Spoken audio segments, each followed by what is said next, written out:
And I think every region has their like pros and cons. I know a little bit about the islands. There's the big northern one that's called Luzon, right? And Mm-hmm. that's the one that you've got Manila on. Then Mm-hmm. you've got the one in the south that's called Mindanao, and there have sometimes been issues there. Um, and then there are like a lot of islands in the middle that are sort of smaller. I think there's like the big one on top, the big one on the bottom, a lot of ones in the middle. There's maybe another one that's like it's like long and thin and it kind of sticks out at an Yeah, angle. that's actually where we That's vacation. about all I know, though. Which one? That's where we vacation last time that we went. Okay. We went home in December.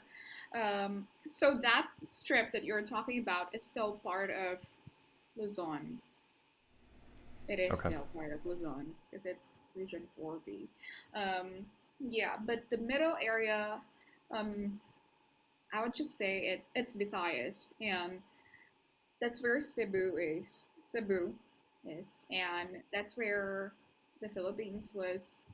Um, what's the word? Discovered.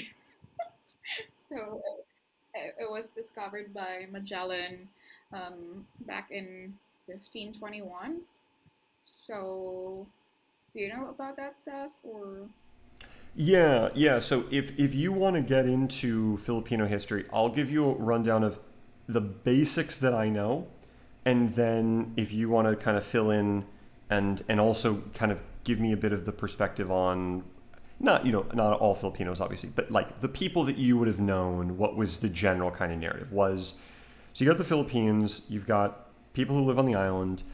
I would kind of think of them as vaguely Southeast Asian, sort of Pacific Islander type people, and kind of very much in that like right at almost like a borderline in some ways of their background. Yeah, Magellan sort of sails through. He actually gets killed on the Philippines in like a scuffle with some local guys, if I remember. Yeah, that was a bad. You would not have wanted to be on that expedition. It was not fun. But so yeah, he sails through the Philippines.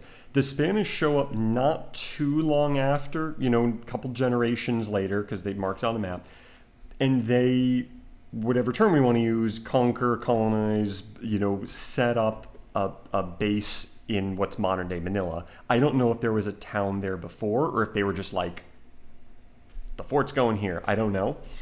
They then proceed to conquer, run, the almost all of the islands as basically a colony of Spain, which over hundreds of years, so this is the 16, 17, 1800s, turns the Philippines into a very, very unique place because it's an Asian country. You got some Southeast Asian stuff, you got some Pacific Islander stuff, but you almost develop, and I've used this in a video once, like an Asian Latino identity in some pockets of the country, not everywhere, but in some pockets. Yeah. The Filipinos, not generally a big fan of Spanish colonization. My sense is the Americans, because of other political, the Americans show up and they basically take the Philippines as like a war prize from Spain. And then the Americans are basically running the Philippines. And again, curious to get your thoughts on this.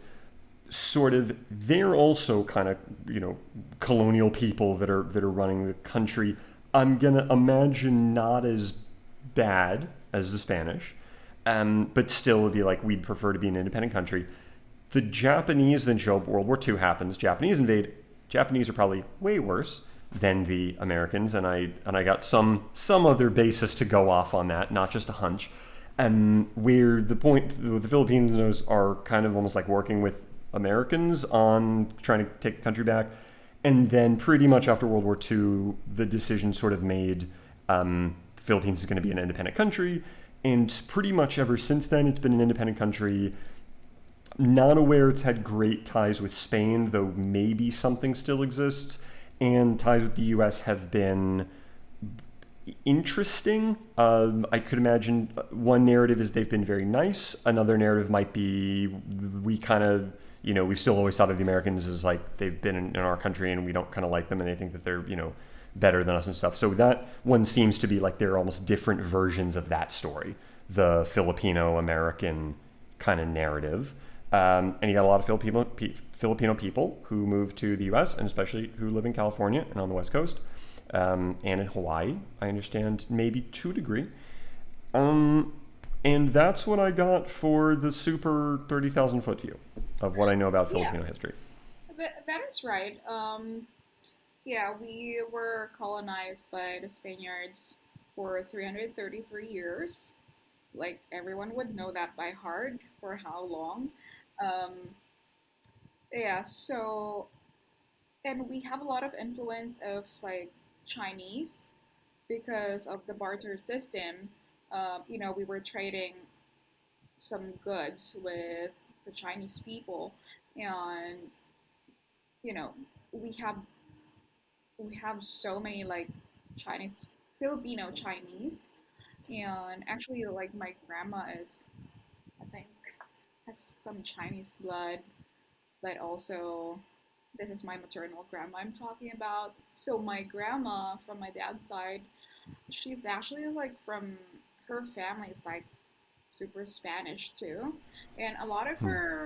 a lot of the last names in the Philippines are Spanish because we've been colonized for so long that we like our culture is very much like a Spanish culture with with a mix of Chinese and American culture.